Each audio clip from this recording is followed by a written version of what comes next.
सब कुछ ईवीएम का कारनामा है, ईवीएम का खेल है। ईवीएम आप हटा दीजिए, बीजेपी साफ हो जाएगी, लेकिन ईवीएम नहीं हटेगी तो बीजेपी को साफ नहीं कर सकते आप। बीजेपी ने जबरदस्त तरीके से ईवीएम में धांधली की है। देश की जनता बीजेपी के साथ नहीं है, वो ईवीएम से ही जीत सकती है। और जिस दिन बैलेट पेपर आ जाएगा, बीजेपी औंधे मुंह गिरेगी, बीजेपी का सुपा साफ पूरे देश में हो जाएगा।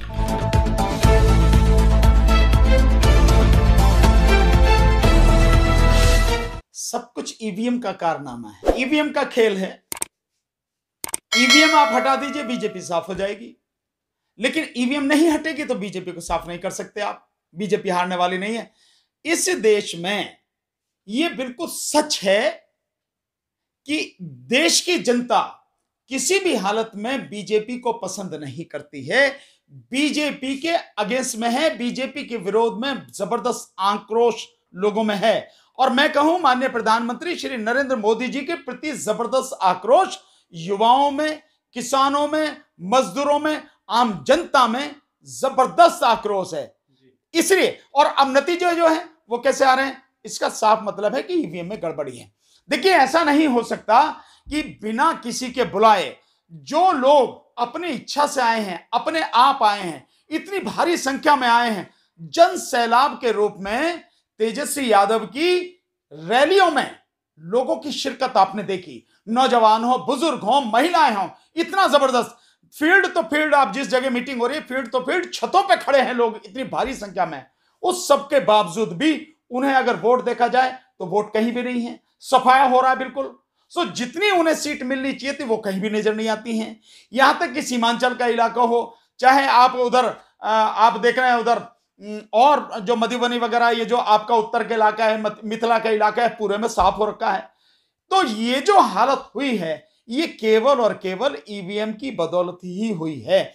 ईवीएम से ही बीजेपी जीत रही है। और ये बात बहुत पहले ही, चुनाव से पहले ही सब कुछ सिद्ध हो चुका था। जिस समय कोरोना के इतने बड़े माहौल में जो मतलब जहां 1 लाख जो कोरोना के संक्रमित लोग हर दिन आ रहे थे, उस दौरान जब आप चुनाव करा रहे हैं तो वो उसी समय सिद्ध हो गया था कि बीजेपी की नीयत क्या है।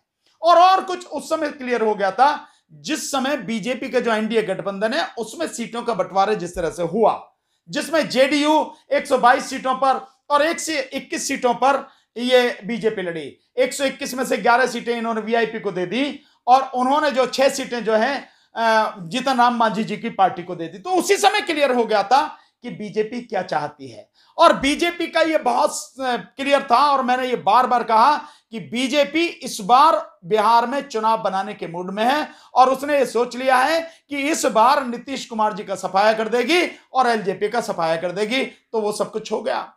जो मोदी जी का हनुमान जो अपने आप को बताते थे, एलजेपी के चिराग पासवान, तो चिराग पासवान और एलजेपी बिल्कुल जीरो पे आ गए, हनुमान जी जीरो हो गए बिल्कुल। और रही नीतीश कुमार, तो नीतीश कुमार को जितनी सीटें आई हैं वो आप देख रहे हैं 40 के आसपास है, वहीं लटक रहे हैं नीतीश कुमार जी। इससे यह बात सिद्ध होती है कि उसने जो चाहा था बीजेपी ने वो कर दिया।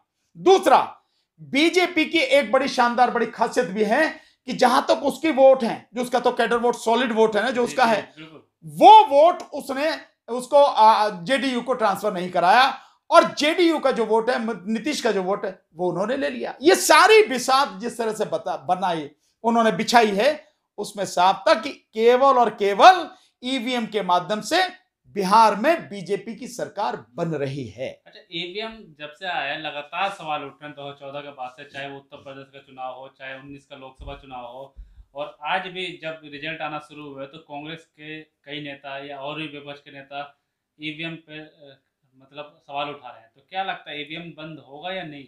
देखिए, ईवीएम निश्चित रूप से बंद होगा।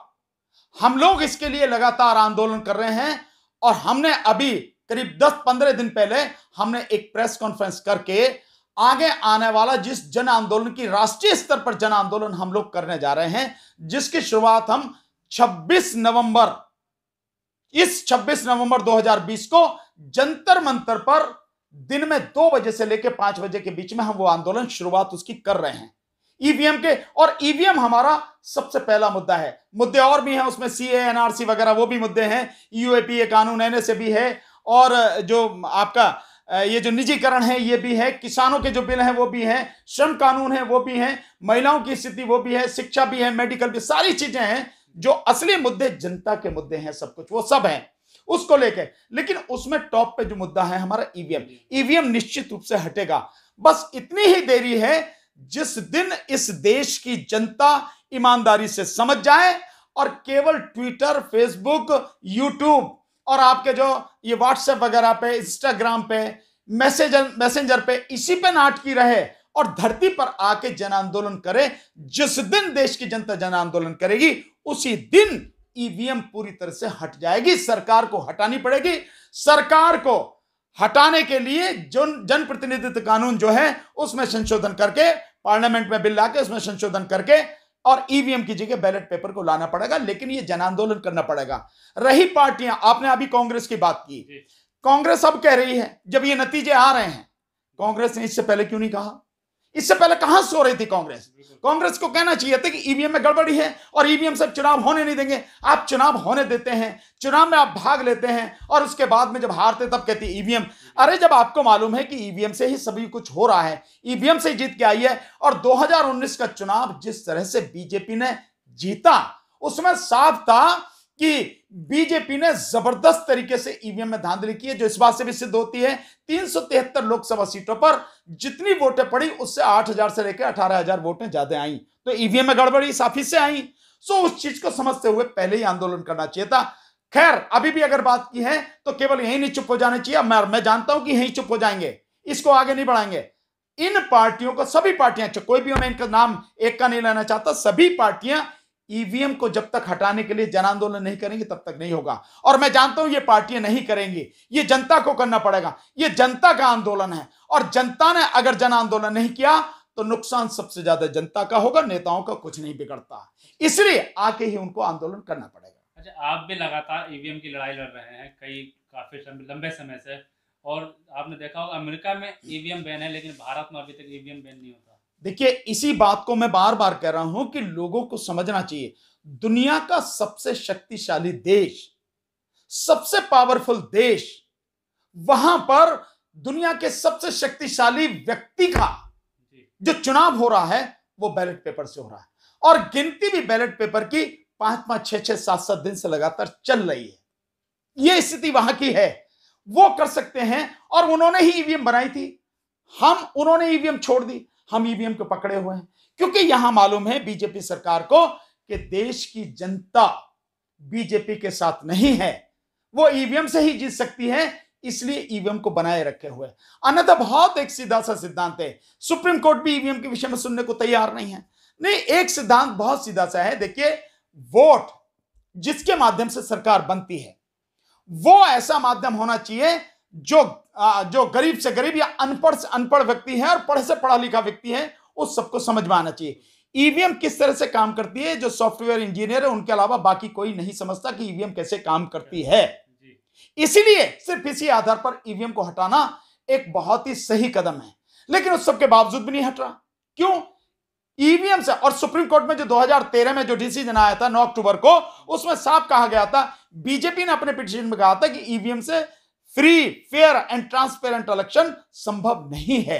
क्योंकि ईवीएम से यह नहीं पता लगता कि आपने जिसको बटन दबाया है आपका वोट उसी पार्टी और उसी व्यक्ति को गया, आपको नहीं पता। तो जब यह बात कहकर चलने, सुप्रीम कोर्ट भी इस बात को कोट कर रही है, इसी आधार पर ईवीएम हट जाना चाहिए। जर्मनी में केवल एक व्यक्ति ने कहा कि भाई इससे जो है ये पता नहीं लगती कि वोट जिसको डाली है उस कैंडिडेट को और उसको गई है। सुप्रीम कोर्ट ने माना, यस ये बात सही है। ये सुप्रीम कोर्ट ने माना कि वाकई में पता नहीं लगती, जो सॉफ्टवेयर इंजीनियर है वही समझ सकता है कि ये कैसे वर्क करती है, दूसरा नहीं कर सकता।